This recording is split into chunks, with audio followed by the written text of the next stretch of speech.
I'm back in Leicestershire, keen to see what Mark and Linda have accomplished. When I first came here, their cottage was dark, dingy and dated, and Mark and Linda had no idea how to transform it into their vision of a country cottage.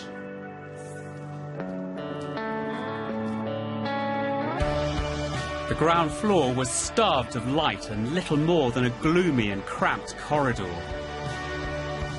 with a mismatch of oppressive design features. They tore this house apart, digging down to the foundations and bare stone, but have they managed to put it back together again? Hi, Linda. Hello, Piers. How are you doing? Nice Look at this. Amazing. I mean, I can't believe it's the same house. There's still some work to do, but now their claustrophobic period cottage is a bright and spacious modern home. This is a really good model for a simple, straightforward house that has really good qualities of light and really usable space. It ticks all the boxes of the things that we wanted from the start. A dividing wall split the space in two, creating a tiny galley kitchen. With the wall removed, natural light floods through the entire ground floor. This is a gloomy day, but actually this feels full of light. Yeah. It's lovely being able to see end to end, and it's actually quite a rare thing. You can wash up looking at the reservoir, and I'd never expected that. Inspired by the house I took them to, they've installed bifold doors that bring in light and make the space feel much larger. Part of what makes this feel so big is having this fantastic opening here. Now the garden feels like part of this room. It's literally coming into the house, isn't it? It really is. Bringing in 3 sources of light was the key here, from the front, back and above. I can see you've done the important thing, which is put that roof light in the middle. Yes. That's given us a lot of light.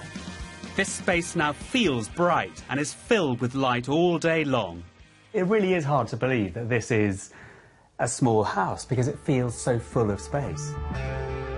And illuminated by the new window sits the new made-to-measure staircase.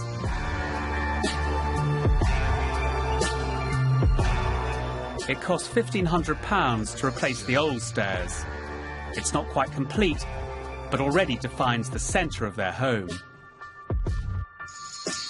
So I can see you've done the bottom step, well, all of the stairs actually, but importantly you've done what you wanted with the bottom step. You wrapped it round. Exactly, yes. This looks great, doesn't it? And it really does feel that the stair is part of this rather than just a linear thing that only allows you to go up from the front door. Yeah. Which is exactly what we wanted, and somewhere to sit as well and put your boots on and that. The other thing, of course, is that you've taken out the brick wall, the brick skin that was there. And I think I was a little bit nervous about what you might find underneath it. You were right.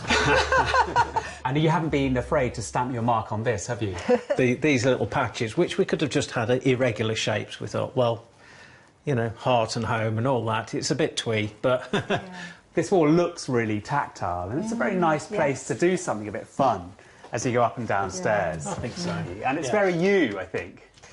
When I first came, I was nervous about your budget, and I think I was trying to encourage you just to do the bare minimum to open up this. I could see why. But houses are tricky things, old houses, and as you start unpicking, it's crazy to leave a problem. It's putting them back again that's the problem. But also, if you're going to do the work, I can really see from your perspective that one lot of upheaval to get something absolutely right is better than doing something 3 or 4 years down the line. So spending a little bit more now, but then not having to do anything in the future makes sense.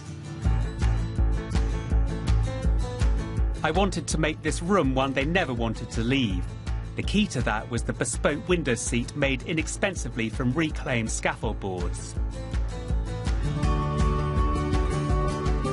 Replacing patterned glass panes, but not the frames, is an inexpensive way to modernise your home and bring in more light.